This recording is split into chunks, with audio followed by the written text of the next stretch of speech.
Hello everyone, my name's Laura and I'm from St Mary's Church, and it is such a pleasure to be with you again today. Now today we are going to be thinking about some of the words that Jesus said in the Bible, and these words were about salt and light. So we're going to find out a bit more about what Jesus said a little bit later on, but first of all I have got a bit of a quiz for you. So for these first 3 questions, you are going to have to think about something that we might put salt on. And I'm going to describe something and you have to guess what that thing is. So first of all, this one is made of little kernels. And then when you put the kernels into the microwave or the pan, they go pop and they expand into little white fluffy pieces. I wonder, what could that be? It's popcorn! Put your hand up if you got popcorn right. Well done, great job. Okay, the next one is something else that you might put salt on. And these are made of potatoes. And they're sliced very, very thinly, and they come in a packet, and they've got lots of different flavours. What could that be, I wonder? Crisps! Did you get that one right? Put your hand up if you got crisps right. Good job. Okay, last one for salt is these are also made of potatoes, and you will quite often have them with salt and vinegar with fish or maybe sausages. What do you think that one could be? Chips! Well done, good job. Okay, now we're going to do the same thing but with 3 different types of light. So are you ready for the light ones? First one, if you are going camping and it's dark at night and you need to find your tent, what sort of a light would you have with you? A torch! Well done, good job if you got a torch. Okay, the next one is a building, and this building is in the sea, and it's got a light at the top of the building, and it guides the boats away from the rocks. What is that called? A lighthouse! Well done if you got lighthouse. Okay, final question. This one you might have at a birthday, and you might put it on top of a cake and blow it out. What could that one be, I wonder? A candle! Put your hand up if you got candle. Great job. Well done, everyone. So, why are we talking about salt and light? They seem like very different things, very strange things for Jesus to be talking about in the Bible. So let's find out why we're talking about salt and light. In the Bible, in Matthew 5, Jesus was teaching a crowd, and he said, "You are the salt of the earth. But if the salt loses its saltiness, how can it be made salty again? It is no longer good for anything except to be thrown out and trampled by men." You are the salt of the earth. That's a very funny thing to say, isn't it? What did Jesus mean by that? Well, as we've already seen, salt is very useful. We put it on things to make them taste really good. It brings out the flavour in our popcorn and our crisps and our chips. And salt is also a preservative. In Egyptian times, people didn't have fridges like we do today to keep their food fresh.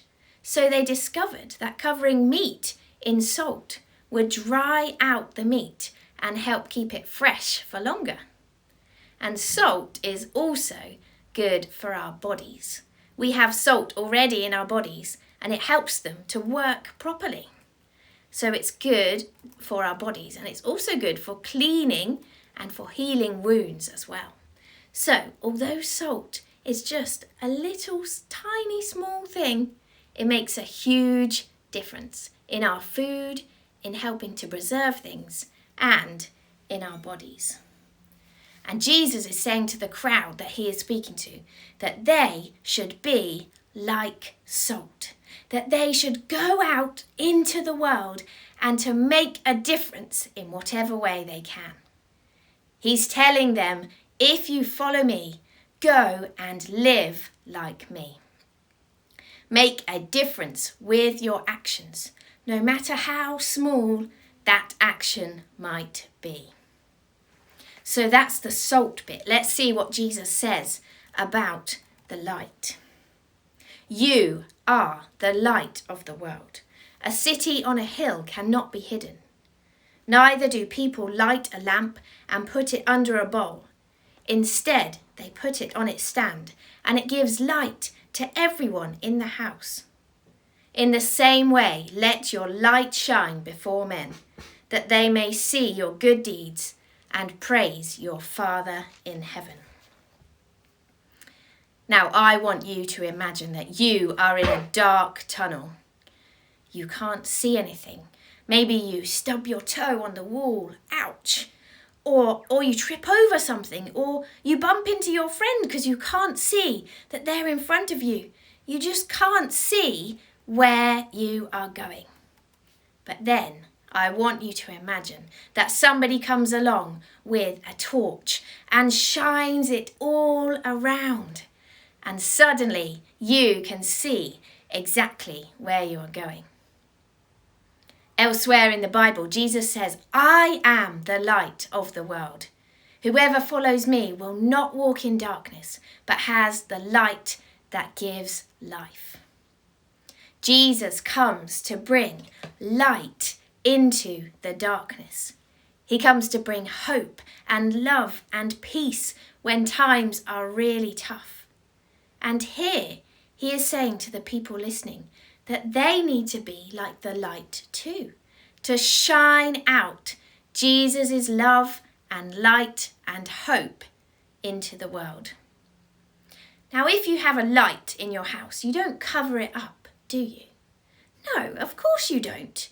You make sure that it is in a place where everyone can see it.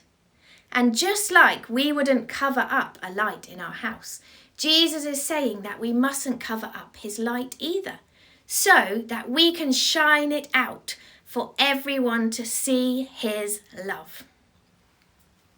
So, what does it mean to be salt and light? Firstly, salt is something small, but it can make a huge difference. So how can you make a difference today, even if it's in a small way? Who can you show kindness to? Who can you help out? Who can you say something encouraging to? I'd like you to have a moment to think about how you can be like salt today.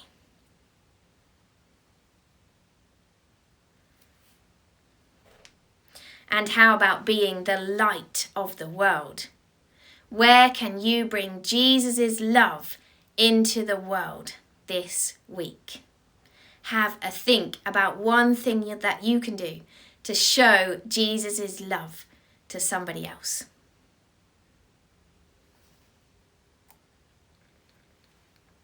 We're going to pray now, and I would like you to join in with the prayer. So when I say, help us to be salt and light, I would like you to join in with those actions. So help us to be salt, as if you're shaking the salt onto your hand, and light twinkling like stars. Help us to be salt and light. Dear God, we thank you for Jesus' teaching. When we're at school and when we're at home, help us to be the salt and help us to be the light. when we're with others and when we're alone. Help us to be the salt and help us to be the light. When we're out and about, help us to be the salt and help us to be the light. When we're quiet and when we shout, help us to be the salt and help us to be the light. Amen. Well, I will see you again soon, everybody, and have a really good week. Bye.